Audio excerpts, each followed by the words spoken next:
Hi, I'm Alex from Honey Bear Financial. I'm a bookkeeper that helps people like you. Let's be honest, you didn't pour your heart out into starting a new business just to get stuck doing the bookkeeping. But if you don't have a clear picture of your cash flow, you're essentially flying blind with your finances.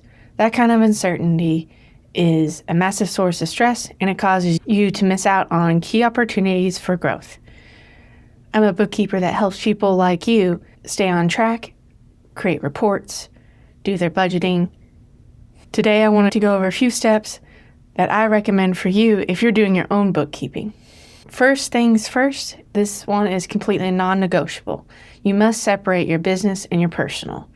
I don't know how many times I've helped a few business owners that have had a hard time when they're starting out not having that set up. And it's one of the first things I recommend is as soon as possible, separate your business and your personal finances. This means having your own bank account, your own business bank account, and your own credit card bank account. This helps for so many reasons. If you don't fix these, it becomes impossible to gauge what your company's true financial status is, and you could possibly miss out on certain tax deductions. By separating your personal and separate finances, it provides a clear picture of what your business is performing and also how your tax preparer can create a tax plan to help you get deductions. Here's how I recommend on separating your business and finances.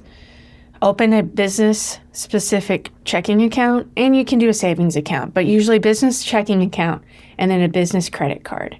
From there, any income you make will go into that business account, and any expenses can go out of that business or credit card account.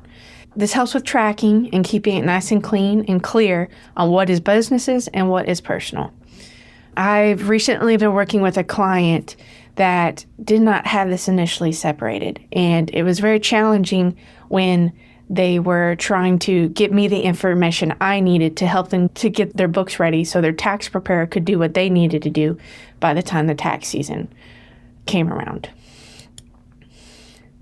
By creating your separate business and business accounts from your personal, it creates clear boundaries for your business, and it's the first step in helping you figure out the financial clarities for your business. 2 reasons this is so important is it can create clear boundaries to understand how your business is doing, but it can also provide with that information on how the status of your business is doing. Step 2, choosing your bookkeeping software and method. When you have your accounts separated, now you need to choose a system to track them. You can start with a spreadsheet, but I highly recommend you look for a software that works for you. This can include QuickBooks, Xero, FreshBooks, Wave app accounting, Zoho Books. There's so many platforms out there for people to utilize. You just need to find the right one that matches your budget and your needs at the time.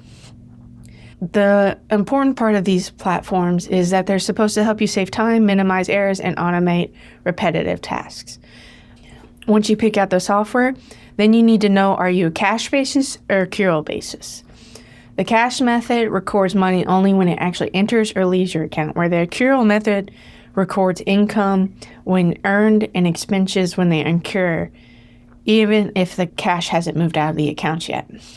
For a most accurate snapshot of your financial health, most growing businesses should use the accrual method.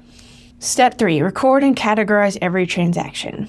This next step is a core habit of good bookkeeping, consistent recording and categorizing every single transaction. Your software uses what's called a charts of accounts. This is a digital filing cabinet for your finances. To store every transaction to its proper place, like rent, marketing, office supplies, this is like the key to your kingdom for these accounts. This process transforms a long, confusing list of numbers into a clear story that tells you exactly where your money is going and what it's doing for your business. Step 4, reconcile your accounts monthly. At the end of each month, you need to reconcile your accounts. This simply means you need to match all the transactions that you have categories to your bank statements. Now, using a bookkeeping software, they usually have a tab somewhere in there where you can reconcile the accounts, and it'll tell you if there's differences or not. If there's differences, then you need to figure out what was entered wrong. If it doesn't have any differences, then you're good. By doing this, you're making sure everything lines up.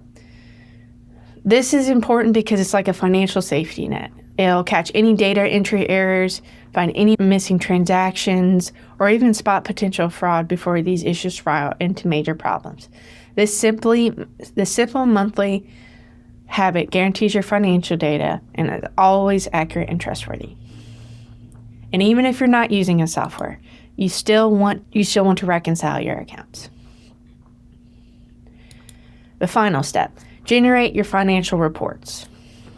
I'll keep this brief because I have a separate video showing how you can generate your financial reports. Most of the software is pretty much the same. They'll have a tab or stuff like that in there that you can generate the reports, and that's why it's good to have this software. But I can give you an overview. So with the big three reports that are really fundamental to understanding your own business, to understand the overall part of your business, is profit and loss, or P&L. You'll hear that a lot. Your balance sheet, and then your cash flow. So your profit and loss is, did we actually make a profit or lose money this period? And then the balance sheet is, what is the total net worth of my business right now? And then lastly, the cash flow shows you, do I have enough cash on hand to pay my bills and cover payroll? These reports give reliable data to make smart decisions and confidently plan for your future growth. These reports are your business's GPS. So separate your finances from your business and personal, choose your system, record and categorize transactions, and reconcile your accounts monthly. And then finally, use your financial reports. To help you get started on the right foot, I've created a checklist on what you need to do monthly to stay on top of your books. Check the link below. And if you're planning on doing DIY bookkeeping, because maybe you're not there yet to afford a bookkeeper, or you just prefer to do it yourself, you can check out my school community. That'll provide you resources, a live Q&A session with me once a month. Learning the financial language of your business is the ultimate way to turn your passion into a lasting success. And not everyone's good at it, and that's okay. That's why I'm here.